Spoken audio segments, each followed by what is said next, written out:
L'avenir des logements insalubres de la rue Vauquelin se précise. Il y a urgence à donner son sang, les stocks sont en nette diminution.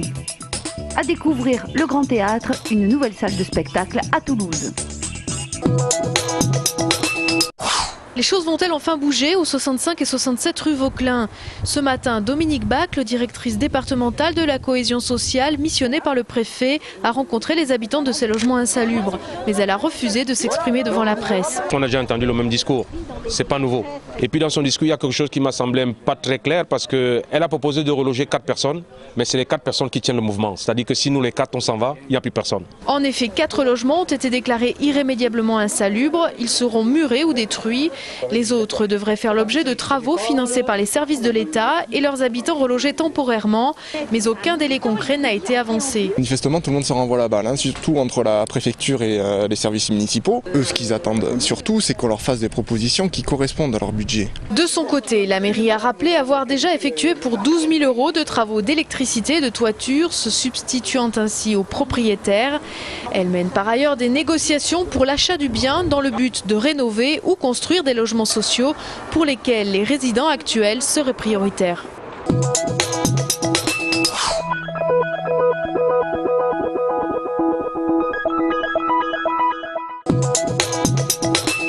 J'ai pas pu le donner parce que j'ai pas pu me déplacer et donc j'ai décalé jusqu'à ce que les greffes se terminent et pour que je puisse me déplacer et ainsi redonner mon sang comme d'habitude. Comme Cécile, ils sont nombreux à Toulouse à n'avoir pas pu donner leur sang ce mois-ci.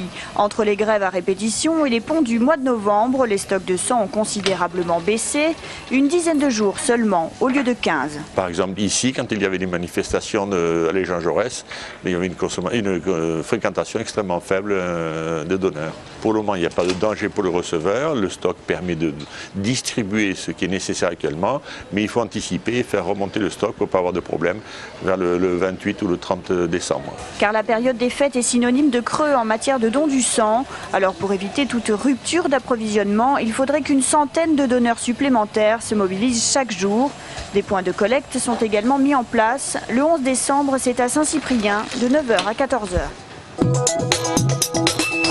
Les personnels soignants de l'hôpital des enfants et de Marchand restent mobilisés pour le même combat, des effectifs supplémentaires. Un mois déjà que les personnels de Marchand se relaient à l'entrée du bâtiment pour obtenir notamment une quinzaine de postes d'infirmiers. Nous avons discuté un certain nombre de fois avec la direction de l'hôpital qui nous dit que pour certaines de nos revendications, évidemment, ils ne peuvent pas prendre d'engagement puisqu'ils ne peuvent pas engager leur tutelle qui se trouve ici, c'est donc l'ARS. Après 3 semaines d'attente d'une réponse, les soignants de Marchand ont obtenu aujourd'hui un rendez-vous avec le directeur de l'agence régionale de santé le 24 novembre au matin. À l'hôpital des enfants, selon la CGT, on rejette les propositions faites la semaine dernière par la direction, en particulier le paiement des heures supplémentaires et l'avancée du plan hivernal. Une vingtaine d'agents recrutés chaque hiver pour faire face aux épidémies, des mesures insuffisantes pour le syndicat. On demande la constitution d'un pool, donc les moyens des embauches, pour un pool d'infirmières, AS, auxiliaires en puéricultrice et ASH de 60 pour pouvoir pallier là à l'urgence de l'épuisement professionnel. La direction de l'hôpital des enfants a précisé cet après-midi que certains secteurs étaient intéressés par le paiement des heures supplémentaires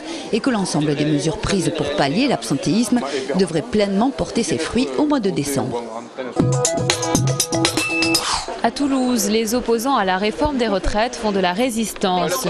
Une quarantaine de ces irréductibles se sont rassemblés aujourd'hui devant la préfecture pour montrer leur détermination et déposer des propositions alternatives au préfet. Des manifestants qui regrettent de ne pas avoir été entendus jusque-là par l'État.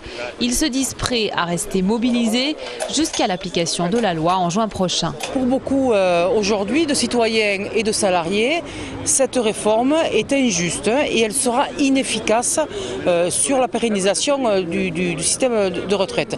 Donc nous pensons qu'il faut continuer, qu'il y a la possibilité d'infléchir, voire de retirer la loi et d'ouvrir un vrai débat public sur les propositions alternatives. Le prochain rendez-vous est d'ores et déjà fixé, ce sera mardi prochain à 10h à Saint-Cyprien pour une manifestation unitaire. Midi-Pyrénées, première région française en matière de consommation de crédit européen. L'Europe qui investit 470 millions d'euros sur 6 ans dans notre région.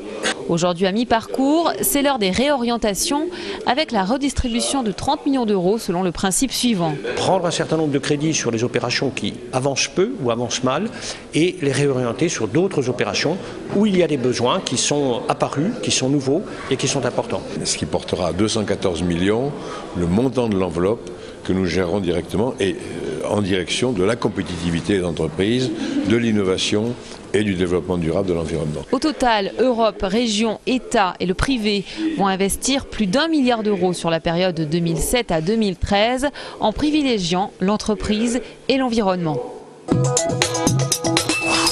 Du rouge et une ambiance 19e siècle, les gérants des 3T viennent d'ouvrir leur 3e salle de spectacle rue Gabriel Péri, le Grand Théâtre. Un nouveau lieu de 260 places et un plateau qui leur permet de proposer d'autres formes de pièces comme la cantatrice chauve d'Ionesco. Ça permet aussi d'accueillir des pièces comme Fugueuse de Pierre Palmade ou Toc Toc de Baffy qui n'aurait pas été possible de faire dans les petites salles au 3T. Ils sont aussi sur scène, il y a du décor. Voilà, on a hors-piste qui va débarquer. Ce soir-là, c'est Adultère de Woody Allen qui est proposé. Une histoire de névrose et de tromperie entre amis, irrésistible. Mais quel genre de femme tu es, Phyllis, pour que tous ces soi-disant intimes finissent par te trahir? Toi, t'as condamné les couches. Alors tu te mouilles le doigt et tu te le fous dans la prise. Adultère, c'est vraiment une comédie, mais il n'y a pas que de la drôlerie. C'est extrêmement drôle, les gens sont morts de rire, mais il y a un fond quand même assez important. Howard, ferme la bouche. Avec ce nouveau lieu, les 3T, désormais réunis sous l'appellation la Cour des Théâtres, drainent près de 600 spectateurs chaque soir. C'est le jeune chef toulousain Mo Bachir qui a décroché le Grand Prix Lucien Vanel 2010. Une cérémonie qui s'est déroulée sans le grand cuisinier qui est mort cette année. Pour cette 3e édition, 97 restaurateurs étaient réunis sous le parrainage d'André Daguin, le grand chef gersois. L'ancien chef de la Corde, Mo Bachir, 33 ans, qui avait raté l'étoile du Michelin, reçoit ce prix comme une consécration. Consécration qui va de pair avec une nouvelle aventure pour lui, le manoir du Petit Prince à Portée-sur-Garonne.